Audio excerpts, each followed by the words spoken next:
প্রিয় বন্ধুরা, আজকে তোমাদের সাথে আলোচনা করব তোমরা যারা ক্যালকাটা ইউনিভার্সিটির আন্ডারে পলিটিক্যাল সায়েন্স অনার্স নিয়ে 5th সেমিস্টারে পড়ছো এবং 5ম সেমিস্টারে তোমরা জানো তোমাদের যে CC11 পেপারটা রয়েছে, ওয়েস্টার্ন পলিটিক্যাল থট পার্ট 2, এর ওপরে যে পেপারটা তোমাদের রয়েছে সেই পেপারের সাজেশান, CC12 পেপারের সাজেশান এবং DSE A1 B1 CC11 CC12 পেপারের শর্ট কোশ্চেন বিভিন্ন সালের আমি কিন্তু ইতিমধ্যে আলোচনা করে দিয়েছি।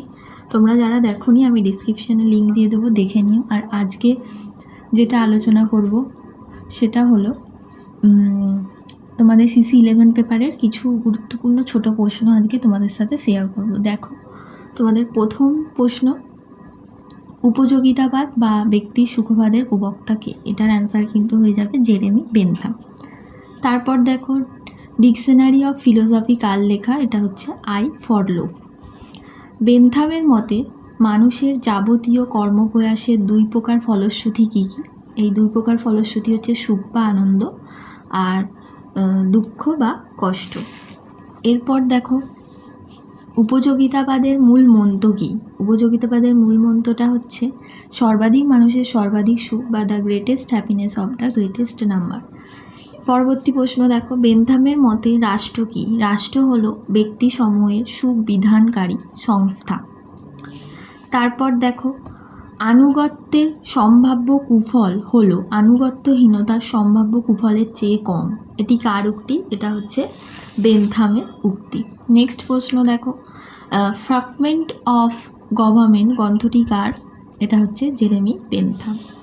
দ্য কনস্টিটিউশনাল কোড কার লেখা? বেনথামের লেখা। এরপর বেনথামের রাষ্ট্র হলো এমন একটি রাষ্ট্র যেখানে সকল মানুষের সমান অধিকার আছে। কার উক্তি? এটা হচ্ছে ওয়েবারের উক্তি। তার পরবর্তী প্রশ্ন দেখো, প্ল্যান ফর পার্লামেন্টারি রিফর্ম, এটি কার লেখা? বেনথামের লেখা। 23 বছর বয়সে বেনথাম প্রিটলির কোন গ্রন্থ পড়েন? এটা হচ্ছে ইজি অন গভর্নমেন্ট, এই গ্রন্থটা পড়ে। The introduction to morals and legislation কার উক্তি? এটা হচ্ছে বেনথামের লেখা, এই গ্রন্থটি হচ্ছে বেনথামের লেখা। পরবর্তী প্রশ্ন দেখো, অন লিবার্টি কার লেখা? জন স্টুয়ার্ট মিল। তারপর পলিটিক্যাল ইকোনমি, এটি কার লেখা? মিলের লেখা। পরবর্তী প্রশ্ন দেখো, কনসিডারেশন অন রিপ্রেজেন্টেটিভ গভর্নমেন্ট গ্রন্থটি কার লেখা? এই গ্রন্থটি হচ্ছে জন স্টুয়ার্ট মিলের লেখা। এলিটতন্ত্র বা এলিটিজম কি? মুষ্টিমেয় বাছাই করা ব্যক্তির শাসনকে বলা হয় এলিটতন্ত্র। পরবর্তী 17 নম্বর প্রশ্ন দেখো, the political theory of Thomas Hill Green, এটি কার লেখা? ওয়াইএল চিনের লেখা। গ্রিন এর পরবর্তী প্রশ্ন হচ্ছে, গ্রিনের মতে স্বাধীনতার প্রকারভেদ কতগুলি? দুটি। স্বাধীনতার প্রকারকে তিনি দুভাগে ভাগ করেছেন, বিষয়গত আর আত্মগত। পরবর্তী 19 দাগের প্রশ্ন দেখো, রাষ্ট্র সুন্দর জীবনের জন্য বজায় থাকবে, উক্তিটি কার? অ্যারিস্টটল।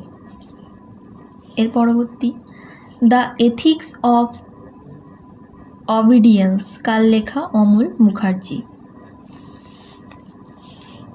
রাষ্ট্রের ভিত্তি হলো জনগণের ইচ্ছা, দৈহিক শক্তি নয়, কার উক্তি? Thomas Hill green.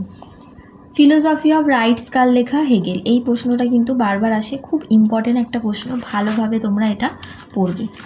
তারপর দেখো, বৈজ্ঞানিক সমাজবাদের প্রবক্তা কারা? Karl Marx, Friedrich Engels. এটাও কিন্তু খুব রিপিট হয়। ইউটোপিয়া গ্রন্থটি কার লেখা? Thomas More. এবং কত সালে তিনি গ্রন্থটি লেখেন? 1516 সালে। এটাও কিন্তু খুব একটা গুরুত্বপূর্ণ প্রশ্ন। দি সিটি অফ দি সান কার লেখা? এটা হচ্ছে টোম্বাসো ক্যাম্পেলেনারের লেখা, ভালোভাবে এটা মনে রাখবে। এবং তিনি গ্রন্থটি কত সালে লেখেন? 1623 সালে তিনি গ্রন্থটি লেখেন। এরপর কয়েকজন কাল্পনিক সমাজবাদী বা সমাজবাদ দার্শনিকের নাম হচ্ছে সেন্ট সাইমন, সিমো, ফুরিয়ে ও ওয়েন। এনারা হচ্ছেন কাল্পনিক সমাজবাদী। মার্কস ও এঙ্গেলস পুঁজিবাদী রাষ্ট্রকে কি বলেছেন? পুঁজিবাদী রাষ্ট্রকে তারা বলেছেন শ্রেণী শাসনের যন্ত্র। পরবর্তী প্রশ্ন দেখো, ফেবীয় সমাজবাদের মাতৃভূমি কোনটি? ব্রিটেন। মডার্ন পলিটিক্যাল থিওরি কার লেখা? এটা হচ্ছে CEM জোড। ফরাসি বিপ্লব কবে হয়? 1789 খ্রিস্টাব্দে। The restoration of the guild system কার লেখা? A J panty. ইংল্যান্ডে জাতীয় গিল্ডস লীগ কবে গঠিত হয়? 1915 সালে। পরবর্তী প্রশ্ন দেখো, গিল্ড কি? গিল্ড বলতে সাধারণ স্তরের পরস্পর নির্ভরশীল সমজীবী মানুষজনের পারস্পরিক সহযোগিতা ভিত্তিক সমবায়িক সংঘ বা সংগঠনকে বোঝায়। কার মতে রাষ্ট্র সর্বশক্তিমান? কান্টের মতে রাষ্ট্র সর্বশক্তিমান। কত সালে নেপোলিয়ন জার্মানি আক্রমণ করেন? 1806 সালে। The philosophy of right and philosophy of history কার লেখা? হেগেলের লেখা। দ্য পিনোমোলজি অফ স্পিরিট এটি কার লেখা? হেগেলের লেখা। দ্য সায়েন্স অফ লজিক কার লেখা? হেগেলের লেখা। এনসাইক্লোপিডিয়া অফ ফিলোসফিক্যাল সায়েন্স কার লেখা? হেগেলের লেখা। পরবর্তী প্রশ্ন দেখো, হেগেলীয় দর্শনের মূল বক্তব্য কি? সংশ্লেষ বা সমন্বয় অর্থাৎ সিনথেসিস। দ্বান্দ্বিক পদ্ধতি কি? যে পদ্ধতির সাহায্যে যুক্তি, ভাবাবেগ ও নৈতিকতাকে এক জায়গায় মিলিত করা হয় তাকে বলা হয় দ্বান্দ্বিক পদ্ধতি। বাদ বা থেসিস কাকে বলে? কোনো ব্যক্তি সর্বপ্রথম যে সিদ্ধান্ত নেয় তাকে হেগেলীয় ভাষায় মত বা বাদ থেসিস বলা হয়। প্রতিমত বা প্রতিবাদ বা অ্যান্টিথেসিস কি? মতের মধ্যে বিরোধী শক্তির ইতিবাচক নেতিবাচক মতামত সৃষ্টির ফলে দেখা দেয় তা হলো প্রতিবাদ বা অ্যান্টিথেসিস। এরপর সংশ্লেষ বা সমন্বয় বা সিনথেসিস কাকে বলে? প্রতিমত থেকে তৃতীয় যে মত বেরিয়ে আসে হেগেল তাকে সংশ্লেষ বা সমন্বয় বা সিনথেসিস বলেছেন। শিল্প বিপ্লব কবে শুরু হয়? 1760 সাল। ওয়েলথ অফ নেশনস কার লেখা এবং এই গ্রন্থটি কবে প্রকাশিত হয়? এটা হচ্ছে অ্যাডাম স্মিথের লেখা। 1776 সালে তিনি এই গ্রন্থটি লেখেন। মিলের লিবার্টি গ্রন্থটি কবে প্রকাশিত হয়? 1859 সালে। এরপর 48 পরের প্রশ্ন দেখো, ইউটিলিটারিয়ানিজম কার লেখা? এটা হচ্ছে মিলের লেখা। এরপরে দেখো, ইউটিলিটারিয়ানিজম এবং কনসিডারেশন অফ রিপ্রেজেন্টেটিভ গভর্নমেন্ট গ্রন্থ দুটি কত সালে প্রকাশ পায়? গ্রন্থ দুটি উভয়ই হচ্ছে 1861 সালে প্রকাশিত হয়।